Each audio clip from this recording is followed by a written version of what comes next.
समय पहले की बात है। विशाल नगर गांव में वीरेंद्र मेहता नाम का एक प्रतिष्ठित व्यापारी रहता था। वह बहुत ही बुद्धिमान और मेहनती था। उसके 3 पुत्र थे, अर्जुन, निशांत और राहुल। तीनों ही बहुत समझदार और मेहनती थे तथा हमेशा अपने पिता का आदर सत्कार किया करते थे। समय बीतने के साथ साथ वीरेंद्र बूढ़ा हो गया था। एक दिन वो गंभीर रूप से बीमार पड़ गया। तभी उसने अपने तीनों बेटों को अपने पास बुलवाया और कहा, मेरे प्यारे बेटो, मेरी बात ध्यान से सुनो। मैंने अपने जीवन में कड़ी मेहनत करके अपने व्यापार को बड़े स्तर तक पहुंचाया। अब मेरी सारी संपत्ति तुम तीनों की है, लेकिन मैंने तुम सभी के लिए 3 सोने के बिस्किट खरीदे थे, जिनकी कीमत हमारी पूरी संपत्ति से भी ज्यादा है। ये सोने के बिस्किट मेरे कमरे की अलमारी में एक लकड़ी के डिब्बे में रखे हुए हैं। इन्हें केवल जरूरत पड़ने पर ही इस्तेमाल करना, वरना इनके बारे में भूल कर सादगी से जीवन बिताना। याद रखना कि लालच कभी भी मत करना। तभी छोटा लड़का राहुल बोलता है, परंतु पिताजी, आपने हमें इसके बारे में कभी बताया क्यों नहीं? बेटा, मैंने तुम्हें इसके बारे में इसलिए नहीं बताया कि तुम सब इन 3 बिस्किट को भविष्य में जरूरत पड़ने पर ही इस्तेमाल करना। तुम्हें इस बात को भूलकर तुम्हें एक साधारण जीवन जीना है। मेरे प्यारे बच्चों, तुम्हें याद रहे कि तुम्हें लालच कभी भी नहीं करना है।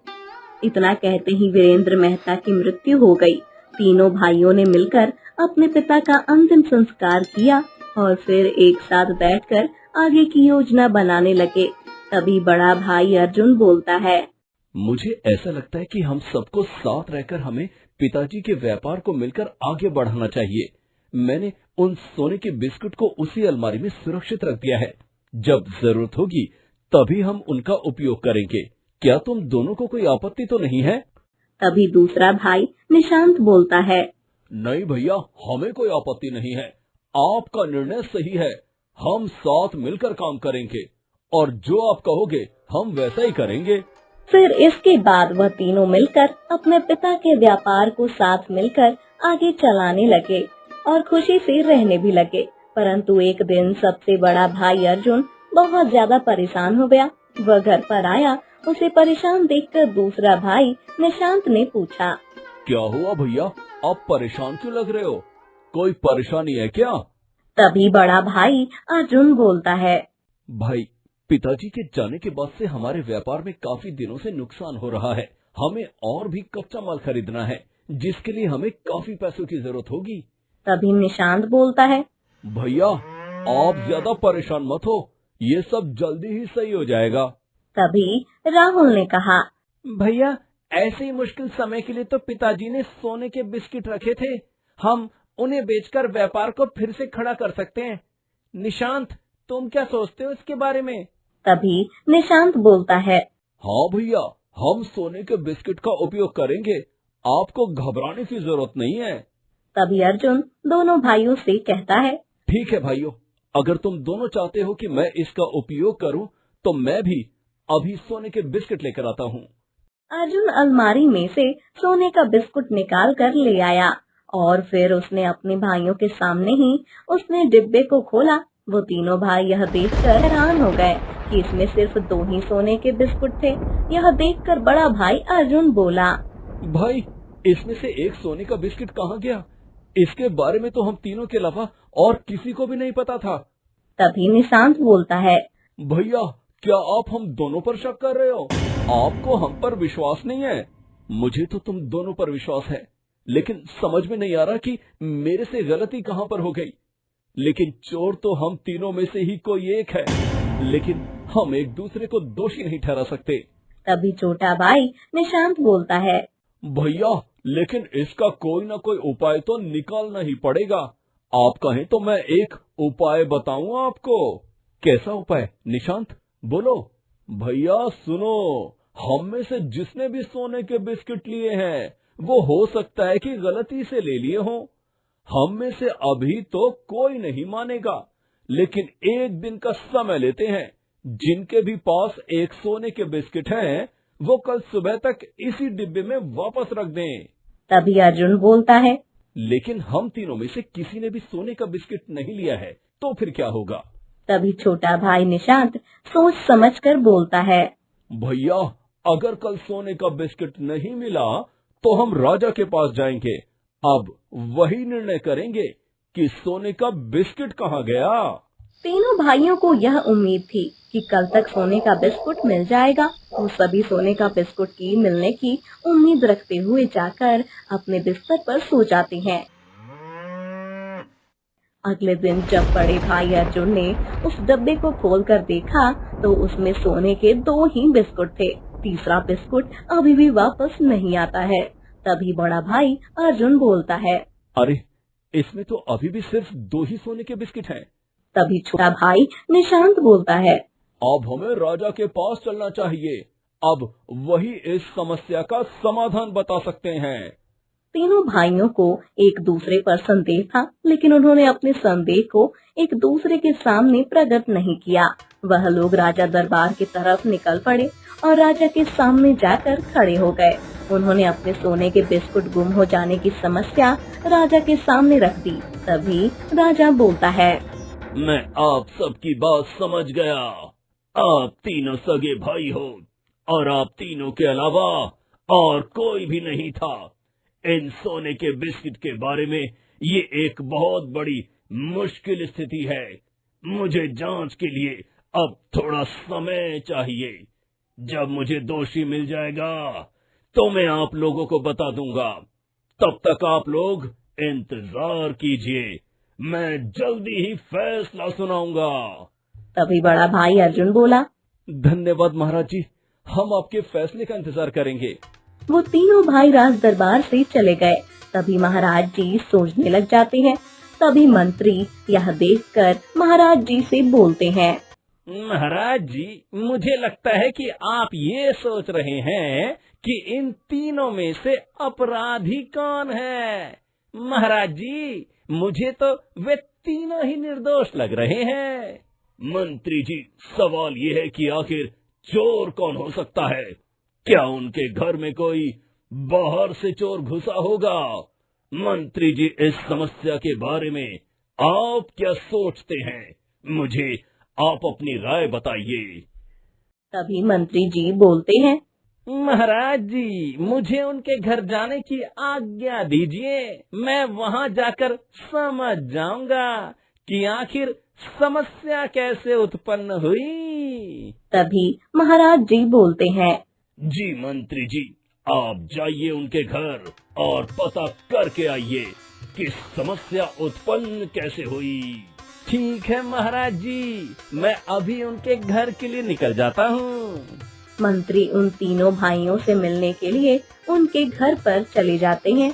तभी मंत्री जी को घर में आया देखकर वह तीनों आश्चर्यचकित हो गए और अपने आप को संभालते हुए उन्होंने मंत्री जी का स्वागत किया। कुछ देर के बाद सबसे बड़ा भाई अर्जुन ने मंत्री जी से कहा, मंत्री जी, आप यहाँ पर अचानक से आ गए। हमें बताते, हम राज दरबार में आ जाते। नहीं, मुझे काम तुम्हारे घर पर ही था तो मुझे यहाँ पर आना पड़ा। मैं आप तीनों से कुछ सवाल पूछने के लिए आया हूँ, लेकिन मुझे अभी भूख लग रही है। क्या आप मुझे कुछ खिला सकते हो? हाँ हाँ, क्यों नहीं मंत्री जी, आप बैठिए, मैं अभी कुछ खाने के लिए लेकर आता हूँ। तभी बड़ा भाई अर्जुन मंत्री जी के कुछ खाने के लिए लेकर आ जाता है। तभी मंत्री जी तीनों भाइयों से कहते हैं, भोजन अच्छा है। मैं आप सबका धन्यवाद करता हूँ और मैं आप तीनों से सवाल पूछूं इससे पहले मैं आप सबको एक कहानी सुनाता हूँ।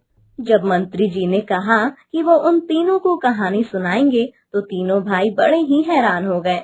उन तीनों को मंत्री जी का इरादा समझ में नहीं आ रहा था, क्योंकि वह तो यहाँ पर चोरी की जांच करने के लिए आए हुए थे और अब वो कहानी सुनाने की बात कर रहे हैं। तभी बड़ा भाई अर्जुन मंत्री से बोलता है, मंत्री जी, आप तो यहाँ पर जांच के लिए आए थे, लेकिन अब तो आप कहानी सुना रहे हैं। हाँ, मैं यहाँ पर जांच के लिए ही आया हूँ।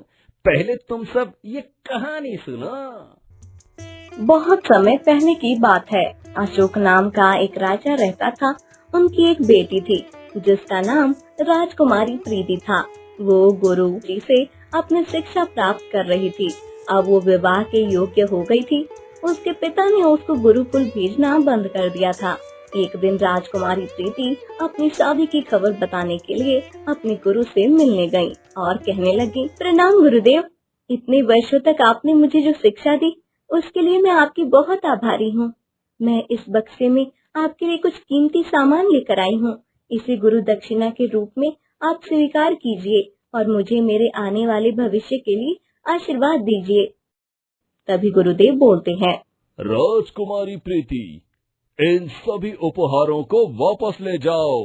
मैं इन्हें स्वीकार नहीं कर सकता हूँ। वैसे मेरी एक इच्छा है, अगर तुम वो इच्छा पूरी कर सकती हो तो तभी मैं तुम्हें अपनी इच्छा बताऊंगा। गुरु की इच्छा पूरी करना सबसे बड़ा पुण्य का काम होता है गुरुदेव। बताइए, मैं आपकी इच्छा कैसे पूरी कर सकती हूँ? तभी गुरुदेव बोलते हैं, तुम्हारा विवाह होने के बाद उसी रात तुम्हें बहुत से गहनों से सज धज कर अकेले ही मेरे आश्रम आना होगा। बताओ, क्या तुम ऐसा कर सकती हो? राजकुमारी प्रीति को अपने गुरु की इच्छा सुनकर बहुत ही आश्चर्य हुआ, लेकिन उसने वचन दिया था, इसलिए वह सहमत हो गई और कहने लगी, गुरुजी, मैं आपकी इच्छा को सुनकर थोड़ी सी उलझन में पड़ गई हूँ, लेकिन फिर भी मैं अपने वचन पर कायम रहूंगी और आप जो कहेंगे मैं वही करूंगी। अब आप मुझे जाने की आज्ञा दीजिए। राजकुमारी प्रीति, अब तुम जा सकती हो। राजकुमारी प्रीति ने अपने गुरुदेव से विदा लिया और कुछ ही दिनों के बाद उसकी शादी मगध के राजकुमार के साथ हो गई। शादी की रात राजकुमारी प्रीति ने अपने पति से अपने गुरु की इच्छा के बारे में बताया। उसकी बातें सुनकर राजकुमार ने राजकुमारी प्रीति से कहा, राजकुमारी प्रीति, गुरु भगवान के समान होते हैं। मुझे लगता है कि उनकी इच्छा के पीछे कोई न कोई कारण जरूर होगा। तुम जरूर जाओ और उनसे मिलो। राजकुमारी प्रीति ने अपने पति का धन्यवाद करते हुए कहा, मैं आपके जैसा पति पाकर धन्य हो गई हूँ। एक पल भी बिना कुछ सोचे समझे और शंका किए मुझे गुरुदेव से मिलने जाने देने के लिए तैयार हो गए। मैं जाकर अपने गुरुदेव से जरूर मिलूंगी और उन्हें दिया हुआ वचन भी जरूर पूरा करूंगी।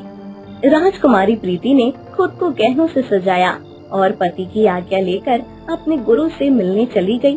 तभी बीच रास्ते में उसका सामना एक चोर से हो गया। तभी चोर ने राजकुमारी प्रीति से कहा, अरे तुम कौन हो और इतनी रात को ये गहनों से सज धज कर कहाँ जा रही हो? बड़ी ही बहादुर हो तुम, लेकिन तुम नहीं जानती हो कि मैं एक चोर हूँ। चलो चलो, ये सारे गहने मेरे हवाले कर दो, वरना मैं तुम्हें जान से मार दूंगा। चोर ने जब राजकुमारी प्रीति को धमकी दिया तो तभी राजकुमारी प्रीति ने चोर से कहा, सुनो, मैं तुम्हें सारे गहने दे दूंगी, लेकिन अभी मैं अपने गुरु की इच्छा पूरी करने जा रही हूँ। उसे पूरी कर लो, फिर इसके बाद तुम मेरे सारे गहने ले सकते हो, परंतु अभी के लिए मुझे जाने दो, वरना मेरा वचन अधूरा रह जाएगा। राजकुमारी प्रीति ने चोर को सारी बात बता दी और उससे जाने की विनती की। चोर यह देखकर चौंक गया। इस लड़की ने अकेले यहाँ पर आने की हिम्मत दिखाई है। चोर ने उसकी मासूमियत को देखते हुए कहा, देखो, वैसे तो मैं तुम्हारी बात पर विश्वास नहीं करता, परंतु तुम भोली भाली लगती हो, तो चलो ठीक है, तुम जा सकती हो, लेकिन एक बात का ध्यान रखना कि तुम्हें वापस लौटकर आना ही है, नहीं तो मैं आकर तुम्हारे गुरु को भी जान से मार डालूंगा। तभी राजकुमारी प्रीति बोलती है, हाँ, मैं तुम्हें ऐसा मौका नहीं दूंगी, मैं जरूर लौट कर आऊंगी, तुम मेरा यहीं पर इंतजार करना। राजकुमारी प्रीति अपने गुरु से मिलने पहुंची। राजकुमारी प्रीति को देखकर उसका गुरु बहुत ही खुश हुआ, क्योंकि राजकुमारी प्रीति ने अपना वचन पूरा किया था। तभी गुरुदेव बोलते हैं, राजकुमारी प्रीति, मुझे खुशी है कि तुमने अपना वचन पूरा किया। और साथ ही साथ मुझे इस बात की भी खुशी है कि मैंने आज तक तुम्हें जो शिक्षा दी है, तुमने उसको बहुत ही अच्छे से सीखा। तुमने मेरी इच्छा पूरी की, ये जानते हुए कि इस समय अंधेरे में आना बहुत खतरनाक है, फिर भी तुम आई। तुम बहुत ही बहादुर राजकुमारी हो। मैंने सिर्फ तुम्हें तुम्हारी योग्यता की परीक्षा लेने के लिए ही यहाँ पर बुलाया था। तुम मेरी परीक्षा में पास हो गई हो। तभी राजकुमारी प्रीति बोलती है, गुरुजी, मुझे आपसे मिलकर बहुत अच्छा लगा। अब चलिए ठीक है, मैं अब चलती हूँ, आप मुझे आशीर्वाद दीजिए। राजकुमारी प्रीति ने खुशी खुशी अपने गुरु का आशीर्वाद लिया। उसके बाद वो जंगल की तरफ आगे बढ़ने लगी। जैसे कि उसने चोर से वादा किया था, वो चोर के पास वापस लौट कर आई। चोर राजकुमारी की वहीं पर राह देख रहा था। राजकुमारी प्रीति की ईमानदारी को देखकर वह चौंक गया। चोर को अपने व्यवहार के लिए बहुत बड़ा ही पछतावा हुआ। उसने राजकुमारी प्रीति के आत्मविश्वास और ईमानदारी को देखकर अंदर से भावुक हो गया और तभी वह राजकुमारी से बोलता है, सुनो राजकुमारी, मुझे माफ कर दो। मुझे तुम्हारी मासूमियत ने मुझे मेरी बेटी की याद दिला दी है। तुमने अपने वचन का पालन किया है और अपने गहने मुझे देने आ गई हो। मुझे खुद पर शर्म आ रही है। अब मैं लोगों को लूटना छोड़ दूंगा। बस मुझे मिल गया मेरा सबक। अब तुम जा सकती हो, मैं तुम्हें परेशान नहीं करूंगा। इसके बाद राजकुमारी प्रीति महल में लौट आई और उसने अपने पति को सब कुछ आकर बताया कि कैसे गुरु ने उसकी परीक्षा ली। फिर उसके बाद वो अपना जीवन सुखपूर्वक बिताने लगे। तभी मंत्री जी बोलते हैं, अब ये कहानी पूरी हो चुकी है। इस कहानी में बहुत से अच्छे लोग हैं, लेकिन उनमें से सबसे अच्छा कौन है? इस तरह से मंत्री जी ने उन तीनों भाइयों के सामने एक सवाल रख दिया। तभी बड़े भाई अर्जुन ने कहा, मेरे हिसाब से सबसे अच्छा आदमी राजकुमार था, जिसने अपनी पत्नी को उसके गुरु से मिलने की अनुमति दी थी। वही सबसे अच्छा आदमी था। निशांत, तुम्हें क्या लगता है कि सबसे अच्छा आदमी कौन होगा? मुझे लगता है कि गुरुदेव सबसे अच्छे थे, क्योंकि गुरु ने राजकुमारी द्वारा दिए गए सभी कीमती उपहारों को अस्वीकार कर दिया था और गुरुकुल में सीखी हुई बातों की जांच करने के लिए उन्होंने राजकुमारी की परीक्षा ली थी। इसीलिए गुरु ही सर्वश्रेष्ठ थे। ठीक है, तुम बताओ राहुल, तुम्हें अच्छा कौन लगता है? मेरी राय ये है कि चोर ने चोरी का मौका पाकर भी राजकुमारी प्रीति को जाने दिया, इसलिए मुझे तो सबसे ज्यादा अच्छा आदमी चोर ही लगता है। तभी मंत्री जी बोलते हैं, अच्छा, तो आप सब में से राजकुमारी प्रीति को कोई भी सबसे अच्छा नहीं मानता है। उसने तो सारे अच्छे कर्म किए और अपने अच्छे व्यवहार से उसने अपने पति, गुरु और चोर को भी सुधार दिया। चलो ठीक है, अब मैं यहाँ से चलता हूँ। तभी बड़ा भाई अर्जुन मंत्री जी से बोलता है, मंत्री जी, आप तो यहाँ पर सोने के बिस्किट चोर के बारे में पता लगाने आए थे, परंतु आप तो हमें कहानी सुनाकर जा रहे हैं। तभी मंत्री जी बोलते हैं, हाँ, मैं आया तो उसी के लिए था। मुझे इसका जवाब भी मिल गया। अब इसका फैसला महाराज जी सुनाएंगे। इतना कहकर मंत्री जी वहाँ से चले गए। तीनों भाइयों को यह समझ में नहीं आ रहा था कि मंत्री जी वहाँ पर आए क्यों थे और आखिरकार उन्होंने चोर को किस तरह से पहचान लिया। अगले दिन सुबह मंत्री जी राजा से मिले और कहने लगे, महाराज जी, मुझे पता चल गया है कि तीनों में से चोर कौन है। तभी महाराज जी मंत्री जी से बोलते हैं, बहुत बढ़िया मंत्री जी, बताइए चोर कौन है? महाराज जी, उन तीनों भाइयों में से सबसे छोटा भाई राहुल चोर है। मंत्री जी, आप इतने विश्वास से कैसे कह सकते हो कि छोटा भाई चोर है? तभी मंत्री जी ने राजा को उन भाइयों के घर में हुई सारी बातें बताई और यह भी बताया कि उन्होंने तीनों भाइयों से एक सवाल पूछा था और उस सवाल के जवाब के आधार पर ही उन्होंने चोर को पकड़ा। महाराज जी, जब मैंने सबसे अच्छे व्यक्ति के बारे में पूछा तो बड़े भाई अर्जुन ने कहा कि पति ही सबसे अच्छा है और दूसरे भाई निशांत ने कहा कि गुरु ही सबसे अच्छा है, लेकिन तीसरा भाई राहुल मुझे लालची लगा क्योंकि उसने चोर को अच्छा बताया। तो महाराज जी, मैं समझ गया कि राहुल ही चोर है। राहुल ने ही वो तीसरा सोने का सिक्का चुराया है, क्योंकि एक चोर ही दूसरे चोर को अच्छा बता सकता है। तभी महाराज जी बोलते हैं, शाबाश मंत्री जी, बहुत बढ़िया। मैं आपके उत्तर को सुनकर बहुत ही प्रसन्न हुआ। तीनों भाइयों को तुरंत हमसे मिलने के लिए महल बुलाया जाए। जो आज्ञा महाराज जी। फिर राजा के आदेश के अनुसार तीनों भाइयों को महल में बुलाया जाता है। तभी महाराज जी उन तीनों को देखकर बोलते हैं, सारी बातों की जांच परख करने के बाद मैं इस नतीजे पर पहुंचा हूं कि दोनों सोने के सिक्के अर्जुन और निशांत के हैं, राहुल के नहीं। और यही मेरा अंतिम फैसला है, क्योंकि राहुल ने पहले से ही डिब्बे में से सोने का सिक्का निकाल लिया है। तभी राहुल पछतावा करते हुए महाराज जी से बोलता है, महाराज जी, मुझे माफ कर दीजिए।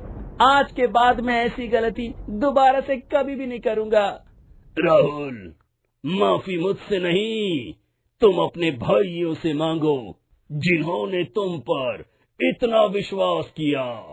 भाइयों, मुझे माफ कर दो। मैं आज के बाद ऐसी गलती दोबारा से कभी भी नहीं करूँगा।